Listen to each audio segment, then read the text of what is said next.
Ex-Bupati Nanang dan Winarni bersaksi di sidang ijazah palsu Supriyati. Lampung Selatan, MT Jack News, sidang lanjutan perkara dugaan ijazah palsu Supriyati, anggota DPRD Lampung Selatan dari fraksi PDIP, kembali digelar di Pengadilan Negeri Kalianda, Kamis tanggal 26 Juni tahun 2025. Agenda sidang kali ini adalah pembuktian, di mana Jaksa Penuntut Umum JPU Kresna menghadirkan 6 saksi, termasuk ex-Bupati Lampung Selatan, Nanang Ermanto, istrinya Winarni, dan Wakil Ketua 1 DPRD Lamsel Merik Hafid. Saksi lainnya adalah Kepala Desa Sidomukti Daryani, Ketua PAC PDIP Tanjung Sari Untung Sucipto, serta Sulikah, istri terdakwa Ahmad Syahrudin. Persidangan dipimpin oleh Ketua Majelis Hakim Galang Syafta Aristama, didampingi Dian Anggraini dan Nur Alfi Syahar. Sidang dimulai pukul 13 waktu Indonesia Barat dan berlangsung selama 5 jam. Terdakwa Ahmad Syahrudin didampingi kuasa hukumnya dari LBH Albantani, yaitu Eko Umaidi, Dedi Rahmawan, dan Adi Yana. Sementara Supriyati, terdakwa dalam berkas terpisah, didampingi tim hukum dari LBH Sai Bumi Selatan. Dalam ruang sidang, kuasa hukum Ahmad, Eko Umaidi, melontarkan pertanyaan tajam kepada Nanang Ermanto, terkait sikap partai setelah munculnya dugaan pemalsuan ijazah oleh Supriyati saat pencalonan legislatif 2024 lalu. Apa yang Anda lakukan setelah tahu kader Anda terlibat dalam perkara ijazah palsu saat mendaftarkan caleg 2024 lalu?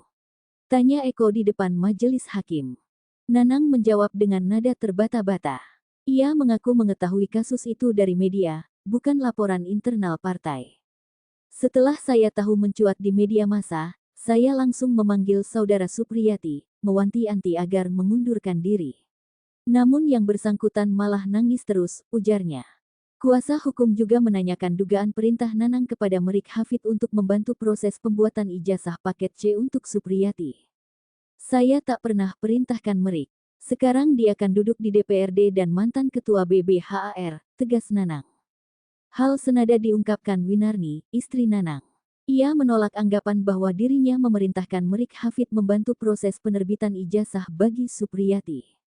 Saya tak pernah memerintahkan untuk membuat ijazah paket C untuk daftar caleg, ucap Winarni. Situasi mulai memanas ketika kuasa hukum Ahmad Syahrudin, Dedi Rahmawan, menguji pemahaman saksi Merik Hafid terkait keberadaan 2 ijazah paket C atas nama Supriyati dari 2 lembaga berbeda. Dedi melontarkan pertanyaan secara langsung. Anda tahu tidak jika seseorang mempunyai 2 ijazah paket kesetaraan di institusi yang berbeda? Merik menjawab tanpa ragu. Boleh, itu sah-sah saja, katanya. Merik kemudian menjelaskan bahwa Supriyati awalnya mendaftarkan diri menggunakan ijazah paket C dari PKBM Bougainville, namun saat pelantikan ia mengganti berkas dan memakai ijazah dari PKBM Anggrek Tanjung Bintang. Pernyataan ini langsung ditanggapi oleh kuasa hukum Ahmad Syahrudin lainnya, Adi Yana, yang mempertanyakan legalitas pergantian dokumen pasca ketegangan meningkat saat kuasa hukum menyebutkan adanya pengakuan dalam berita acara pemeriksaan BAP bahwa Merik menyerahkan dokumen milik Supriyati beserta uang 1,5 juta rupiah kepada terdakwa Ahmad. Apakah saudara memberikan berkas atau dokumen Supriyati dan uang tersebut? Karena di BAP terdakwa Ahmad Syahrudin disebutkan Anda yang menyerahkan berkas tersebut, tanya Adi. Namun Merik membantah tegas tuduhan tersebut. Tidak, saya tidak memberikan, jawabnya.